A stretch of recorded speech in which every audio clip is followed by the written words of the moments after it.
7월 15일 화요일 하나님께서 오늘 우리에게 주시는 말씀은 디모데전서 5장 17절부터 25절까지의 말씀입니다. 봉독하겠습니다. 잘 다스리는 장로들은 배나 존경할 자로 알되 말씀과 가르침에 수고하는 이들에게는 더욱 그리할 것이니라. 성경에 일렀으되 곡식을 밟아 떠는 소의 입에 망을 씌우지 말라 하였고 또 일꾼이 그 삭을 받는 것은 마땅하다 하였느니라. 장로에 대한 고발은 두세 증인이 없으면 받지 말 것이요 범죄한 자들은 모든 사람 앞에서 꾸짖어 나머지 사람들로 두려워하게 하라. 하나님과 그리스도 예수와 택하심을 받은 천사들 앞에서 내가 엄히 명하노니 너는 편견이 없이 이것들을 지켜 아무 일도 공평하게 하지 말며 아무에게나 경솔히 안수하지 말고 다른 사람들의 죄에 간섭하지 말며 내 자신을 지켜 정결하게 하라. 이제부터는 물만 마시지 말고 내 위장과 자주 나는 병을 위하여는 포도주를 조금씩 쓰라. 어떤 사람들의 죄는 밝히 드러나 먼저 심판에 나아가고 어떤 사람들의 죄는 그 뒤를 따르나니 이와 같이 선행도 밝히 드러나고 그러지 아니한 것도 숨길 수 없느니라. 아멘. 초대교회에서 장로들의 역할은 교회를 잘 지도하는 역할뿐만 아니라 말씀을 전하고 가르치는 일까지 겸하고 있었습니다. 17절과 18절에서 바울은 디모데에게 이러한 장로들의 영적 권위를 존중할 뿐만 아니라 경제적으로도 잘 뒷받침해 줄 것에 대해서 권면하고 있습니다. 18절에서는 타작마당에서 일을 하는 그 소의 입에 망을 씌우지 말라고 한 신명기 24장 4절 말씀과 그 해석으로서 예수님의 말씀을 인용하여 장로들에게 적절한 물질적인 사례도 할 것을 지시하고 있습니다. 장로들의 권위가 존중되지 못할 경우 교회의 질서가 제대로 확립될 수 없기 때문입니다. 이어서 바울은 19절에서 21절을 통하여 디모데에게 장로들에 대한 권징과 관련된 목회 지침도 제시하고 있습니다. 즉 장로들의 고발은 두세 증인이 없을 경우 함부로 하지 말 것을 권면하고 있고 또 범죄한 장로들은 모든 사람들 앞에서 공개적으로 꾸짖게 하여 그 장로가 더욱 죄에 대해서 신중히 행동할 것을 권면하고 있습니다. 아울러 22절에서는 경솔히 안수하지 말 것을 말씀하므로 교회의 직분자가 잘못을 범하여 징계를 받을 경우 그 교회 전체에 미치는 그 영향력이 막강하기에 근원적으로 그런 일을 발생하지 않는 사람들을 선택할 수 있도록 신중하라는 교훈을 주고 있는 것입니다. 그리고 디모데가 다른 사람들의 죄에 간섭하지 말고 자기 자신을 지켜서 정결할 것을 당부하고 있는 것을 보게 됩니다. 또한 바울은 디모데의 건강의 문제까지 권면합니다. 건강을 위해서 포도주를 조금씩 쓸 것을 권면하고 있죠. 당시에 극단적이고 금욕주의적인 유대주의자들이 주장하는 금욕주의를 따르지 않고 건강을 위해서 포도주를 함께 마실 것을 언급하고 있는 것으로 영적인 건강과 육적인 건강을 함께 잘 지킬 것에 대해서 권면하는 것입니다. 이스라엘 근동 지방에는 강수량이 적고 날씨가 무더워서 물이 깨끗하지 못하고 병균으로 오염되는 경우가 많았습니다. 그래서 포도주를 물 대신 먹는 것이 빈번하게 사용되었습니다. 물을 그냥 마셨을 경우 위장을 상하게 만들고 자주 이질이 발생해 배탈과 위장병이 빈번히 일어나는 지역이었습니다. 바울은 디모데에게 적절히 포도주를 조금씩 사용하게 하여 스스로 건강을 지켜내며 목회 활동에 최선을 다할 것을 권면하는 것입니다. 자, 이제 마지막 부분은 바울이 바울이 말씀하는 것은 죄와 선행은 반드시 드러나게 되어 있다고 말씀하고 권면하고 있습니다. 자, 그렇다면 오늘 본문을 통해서 주시는 첫 번째 메시지는, 첫째, 교회가 안정되려면 지도자의 권위와 명예를 지켜주어야 합니다. 19절에서는 장로에 대한 고발을 두세 증인이 없으면 받지 말라고 당부합니다.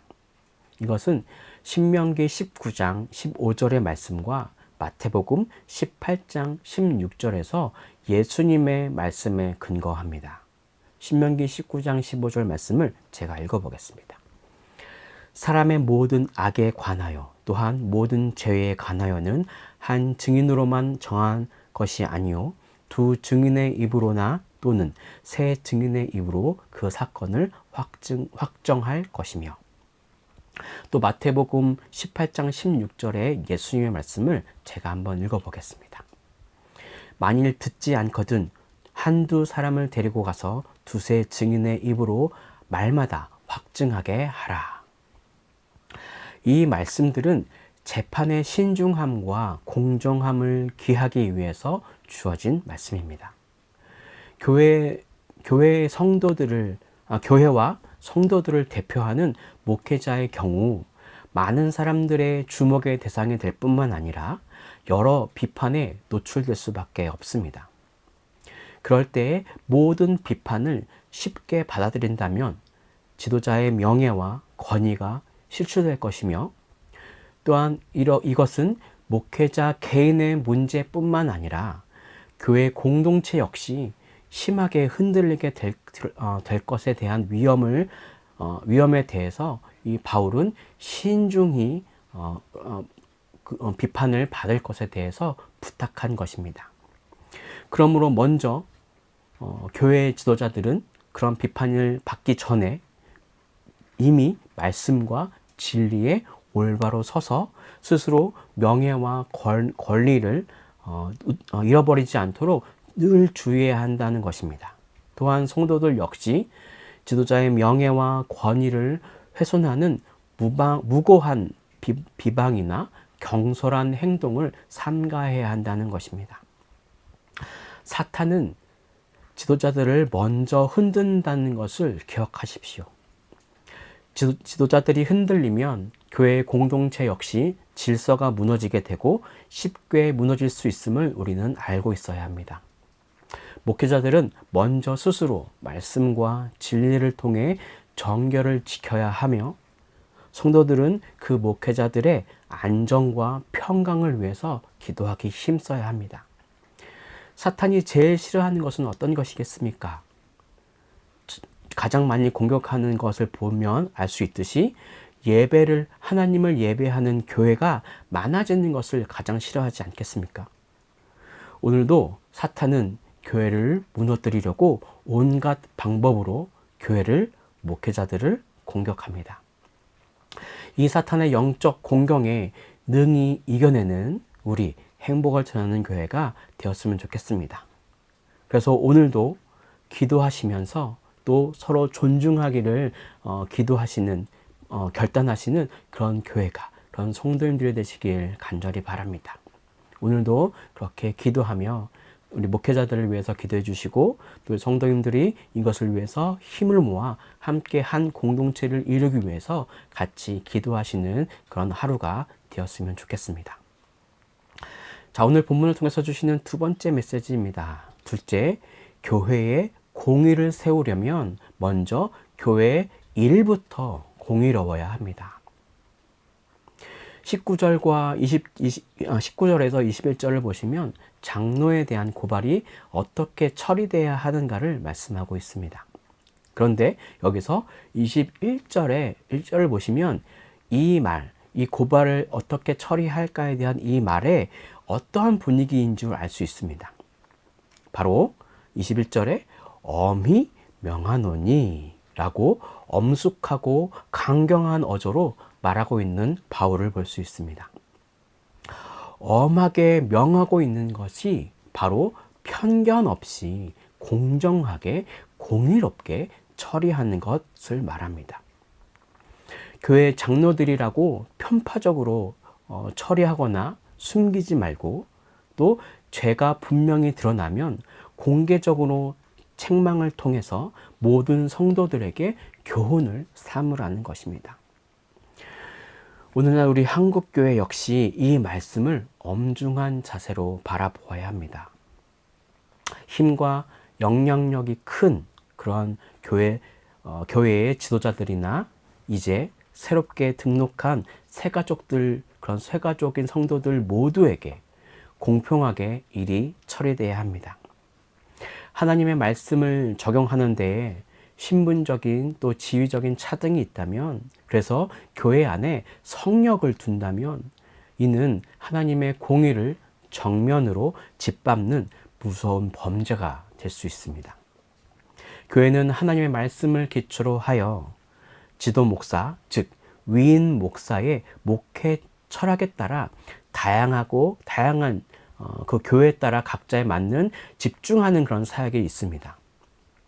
교회마다 이 사역은 다 다를 수 있는데, 그러할 때에 그 사역의 우선순위에 따라 집중도가 사역의 경중을 달리할 수 있는데, 그 과정 가운데에 교회 구성원 누구도 소외당하지 않고 공의롭게 일이 처리돼야 한다는 말입니다. 교회가 세상에서 빛과 소금의 역할을 감당하기 위해서는 먼저 교회 안에 하나님의 공의로 잘 다스려져야 할 것입니다. 그래서 오늘 우리는 기도해야 합니다. 우리 교회가 하나님의 공의로 잘 통치될 수 있도록 모든 사람이 소외되지 않고 하나님이 기뻐하시는 그런 교회 공동체가 될 수 있기를 오늘 우리는 기도해야 합니다. 이렇게 교회가 영적인 부분뿐만 아니라 교회 일을 처리하는 그런 행정적인 처리까지도 그렇게 하나님 안에서 공정하게 되기를 원하시는 그런 하나님의 뜻을 바라보시면서 오늘 하루 그렇게 기도하시며 하나님께 교회를 맡기기를 하나님의 통치, 하나님의 다스림이 있는 그런 교회가 되기를 바라시는 그런 우리 모든 성도님들 되시길 간절히 바랍니다. 기도하겠습니다. 사랑과 은혜가 충만하신 주님, 오늘도 이렇게 말씀으로 우리의 생각을 다시 한번 새롭게 해주신 주님 너무나 감사드립니다. 하나님, 우리 교회 안에 주님의 공의가 바로 설 수 있도록 도와주시옵소서. 그래서 우리 목회자들이 먼저 깨어서 주의 말씀과 주의 진리에 순종하면서 나의 몸을 정결케 하는 것을 힘쓰는 것을 통하여서, 또 모든 성도님들이 그렇게 합력하여서 이 교회가 공의롭게 나아갈 수 있도록 도와주시고, 그렇게 우리가 간절히 기도할 때에 그런 기도의 응답으로 하나님이 기뻐하시는 거룩한 공동체, 모든 사람들이 소외당하지 않는 그런 기쁨의 공동체가 될 수 있도록 도와주시옵소서.